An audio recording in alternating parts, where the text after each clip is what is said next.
दोस्तों बहुत बहुत स्वागत करता हूं आप सभी का। आज़ाद देश ने चुनाव आयोग से लोकतंत्र के भविष्य के लिए जो सपने देखे थे, आज वो सपने बिखरते हुए नजर आ रहे हैं। सड़क से लेकर संसद तक इलेक्शन कमीशन की निष्पक्षता पर सवाल खड़े हो रहे हैं। दोस्तों इस समय पूरे देश में चुनाव सुधारों को लेकर बहस चल रही है। देश की सारी पार्टियां चुनाव सुधारों के संबंध में अपनी अपनी राय रख रही हैं। विपक्ष की तमाम पार्टियों ने एक सुर में कहा कि चुनाव ईवीएम से नहीं बैलेट पेपर से होना चाहिए। वहीं लोकसभा में विपक्ष के नेता राहुल गांधी ने कहा कि सभी राजनीतिक दलों को चुनाव से एक महीने पहले ऐसी वोटर लिस्ट दी जाए जिसे मशीन के जरिए पढ़ा जा सके। अगर चुनाव आयोग को अपनी मर्यादा और गरिमा की फिक्र है तो उसे विपक्ष के तमाम नेताओं के सवालों का जवाब देना चाहिए और संसद में जो इस समय चर्चा हो रही है उसे भी चुनाव आयोग को गौर से सुनना चाहिए। चुनाव आयोग पर अब तक जितने भी आरोप लगे, अब वक्त आ गया है कि चुनाव आयोग उन सारे सवालों का, उन सारे आरोपों का एक एक करके जवाब दे। जहां देश की तमाम पार्टियां एक सुर में कह रही हैं कि चुनाव बैलेट पेपर से होना चाहिए, तो इन सब के बीच बीएसपी चीफ मायावती जी ने भी चुनाव सुधार के संबंध में 3 बड़े महत्वपूर्ण मुद्दे पर जोर दिया है। बीएसपी ने 3 खास सुधारों पर देश का ध्यान अपनी तरफ आकर्षित किया है। एसआईआर से लेकर ईवीएम, ईवीएम से लेकर वीवीपैट तक हर मुद्दे पर बीएसपी ने आज अपना स्टैंड बिल्कुल क्लियर कर दिया है और चुनाव आयोग के उन कुतर्कों को भी खारिज कर दिया जिसमें चुनाव आयोग बार बार ईवीएम की वकालत करता है। तो बीएसपी चीफ ने चुनाव सुधार के संबंध में क्या कहा है, चलिए आपको हम विस्तार से बताते हैं। इस वीडियो को आप लोग ध्यान से, इत्मीनान से देखिएगा। इस वीडियो से आपको बहुत कुछ सीखने को आज मिलेगा। सबसे बड़ा सवाल यह है कि आखिर एसआईआर के मुद्दे पर बीएसपी क्या सोचती है। दोस्तों ये तो आप सभी को पता है कि एसआईआर का विपक्ष ने जबरदस्त तरीके से विरोध किया। विरोध इसी बात को लेकर है कि एसआईआर की जो प्रक्रिया है वो बहुत जटिल है, एसआईआर की प्रक्रिया को सरल बनाया जाए। तो इस संबंध में बीएसपी ने भी अपना स्टैंड क्लियर कर दिया। बीएसपी चीफ ने साफ तौर से कह दिया कि जो एसआईआर है बीएसपी उसका विरोध नहीं करती है, लेकिन विरोध करती है उस प्रक्रिया को लेकर। चुनाव आयोग ने एसआईआर करवाने की जो प्रक्रिया अपनाई है उस व्यवस्था का बीएसपी ने विरोध किया है। इस संबंध में मतदाता सूची में नाम भरने की जो भी प्रक्रिया होनी है उसके लिए जो समय सीमा निर्धारित की गई है, कहा जा रहा है वो बहुत कम है, जिसकी वजह से बीएलओ के ऊपर बहुत ज़्यादा दबाव है, तनाव है। आप लोग ये तो जानते हैं कि इस समय देश के 12 राज्यों में एसआईआर चल रहा है। 11 दिसंबर इसकी आखिरी तिथि घोषित की गई है। हालांकि लगातार जो विपक्ष के नेता वो ये कह रहे हैं कि इसकी जो समय सीमा है बढ़ाई जाए। आज मायावती जी ने भी ये क्लियर कर दिया कि इसकी समय सीमा बढ़नी चाहिए, समय सीमा बढ़ाई जानी चाहिए। इसको लेकर खास तौर से उन्होंने उत्तर प्रदेश का एग्जाम्पल दिया। उन्होंने कहा कि उत्तर प्रदेश में 15 करोड़ 40 लाख वोटर हैं। ऐसे में एक महीने में क्या इन वोटर तक बीएलओज पहुंच सकते हैं?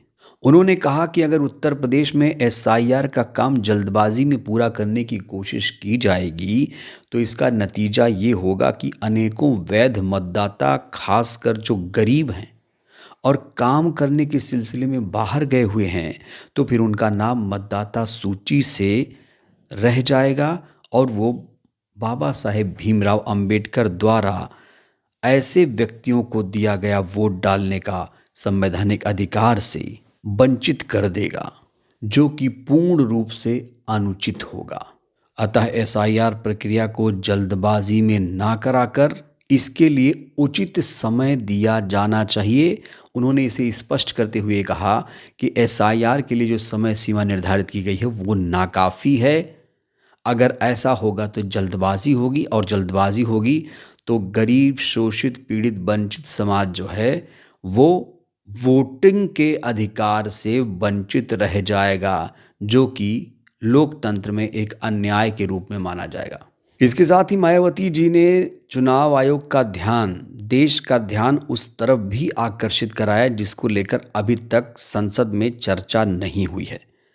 दोस्तों, ये तो आप सभी को याद ही होगा कि सुप्रीम कोर्ट ने पिछले दिनों एक फैसला दिया था और इस संबंध में चुनाव आयोग ने एक निर्देश भी जारी किया था कि अगर कोई पार्टी किसी आपराधिक प्रवृत्ति वाले व्यक्ति को उम्मीदवार बनाएगी तो ऐसे लोग जिनका कोई भी आपराधिक इतिहास है उन्हें अपने हलफनामे में इसका अपने आपराधिक इतिहास का ब्यौरा भी देना पड़ेगा, प्रकाशित करना पड़ेगा। जिस राजनीतिक पार्टी से वे चुनाव लड़ रहे हैं उस राजनीतिक पार्टी की भी जिम्मेदारी होगी कि वो इस सूचना को अपने स्तर पर राष्ट्रीय अखबारों में प्रकाशित करे। अब इस फैसले को चुनौती दे दी है बीएसपी ने। बीएसपी ने कहा ये जो व्यवस्था है ये बिल्कुल भी ठीक नहीं है।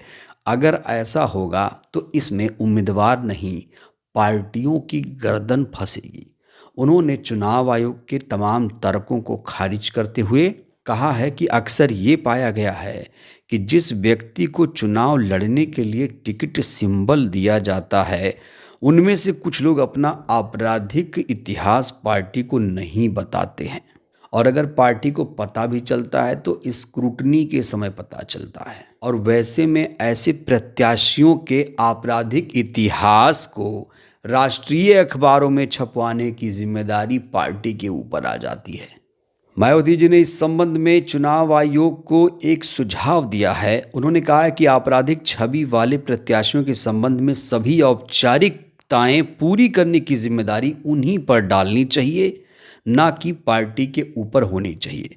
अगर आगे चलकर ये मालूम होता है कि किसी प्रत्याशी ने अपना आपराधिक इतिहास छुपाया है तो इससे संबंधित हर प्रकार की कानूनी लायबिलिटी और जिम्मेदारी उन्हीं पर होनी चाहिए, ना कि पार्टी पर। इसके अलावा मायावती जी ने चुनाव आयोग का ध्यान उस तरफ भी आकर्षित कराया जिस पर चुनाव आयोग ध्यान नहीं देता है या फिर वो इस मुद्दे को बार बार अनसुना कर देता है। दोस्तों, ये तो आप सभी जानते हैं कि इस समय पूरे देश में बैलेट पेपर से चुनाव कराने की मांग तेज हो गई है। ऐसे में बीएसपी ने एक बार फिर से ये स्टैंड क्लियर कर दिया चुनाव आयोग के सामने कि चुनाव बैलेट पेपर से होना चाहिए, बैलेट पेपर से होना चाहिए, ईवीएम से चुनाव नहीं होना चाहिए। चुनाव आयोग के तर्कों को भी बीएसपी ने आज पूरी तरीके से खारिज कर दिया।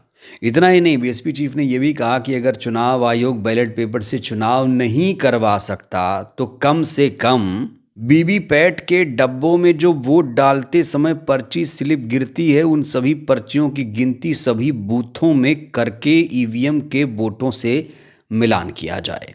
दोस्तों, ये तो आप सभी को मालूम है, आप लोग जब वोट डालते हैं तो जब आप ईवीएम पे बटन दबाते हैं तो एक वीवीपैट की पर्ची निकलती है। वो पर्ची अभी तक मतदाताओं के हाथ में नहीं आती है।